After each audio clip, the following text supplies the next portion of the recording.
இந்திய அறநிலைத்துறையின் தில்லாலங்கடி சேகர்பாபுக்கே வெளிச்சம்.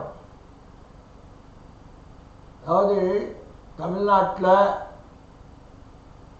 3000 கோயிலுக்கு கும்பாபிஷேகம் பண்ணேன், 4000 கோடி சொத்தை மீட்டேன், இத்தனாயிரம் ஏக்கர் நிலத்தை குத்தைக்கு விட்டேன், இப்படின்னு பல புகழ்களை பெற்று முதல்வர் சேகர்பாபு என்கின்ற சேகர்பாபுன்னு சொன்னார்.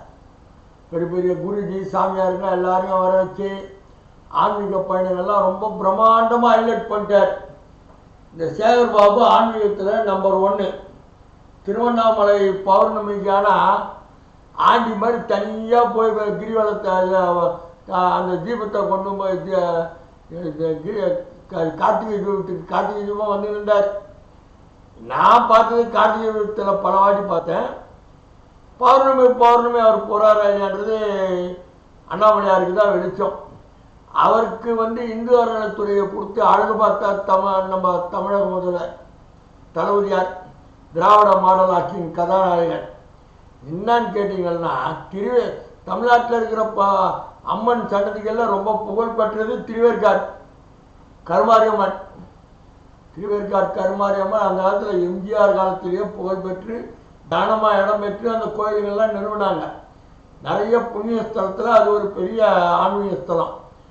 கொடிகட்டி, அதாவது திருவேற்காடு கருமாரி அம்மாவை தெரியாதவங்க இந்து மக்கள் யாருமே இருக்க மாட்டாங்க. அப்படி பிரபலமான அந்த கோவில். அந்த கோவிலில் தக்காருங்க அந்தந்த கட்சியெலாம் ஒரு சொல்லுவாங்க சார்பாக போடுவாங்க. அரங்காவலருங்க அது தொடர்ந்து நடந்துக்கிட்டு வருது. ஆனால் ஒரு விசித்திரமான விவகாரம் என்னன்னு கேட்டிங்கன்னா, திருவேற்காடு திருக்கோயிலில் ஒரு 5 பேர் இருந்தாங்க.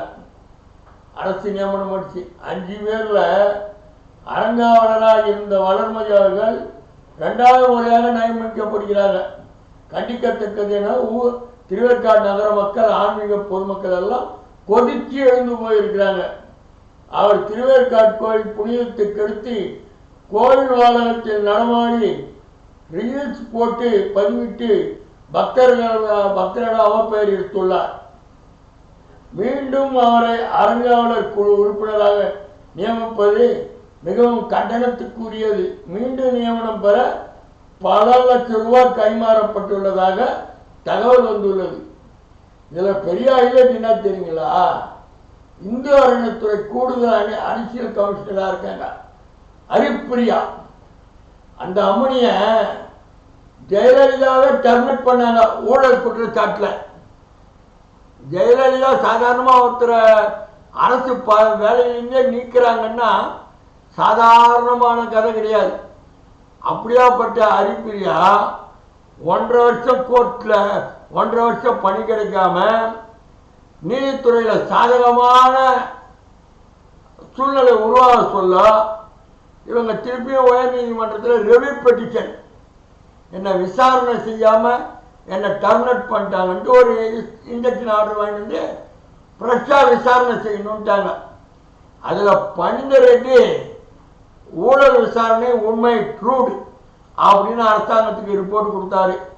அரசாங்கம் ரிப்போர்ட் கொடுத்து ஃபைல் கட்டி போட்ட நேரத்தில் ஆட்சி மாறிடுச்சு.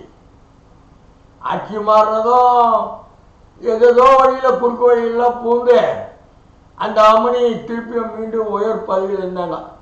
இப்படியாப்பட்டவங்க ஊழல்வாதி இந்து அறநிலைத்துறையில் உயர் பதவியில் இருந்தா அந்த ஆண்டவனுக்கே தாங்குமா?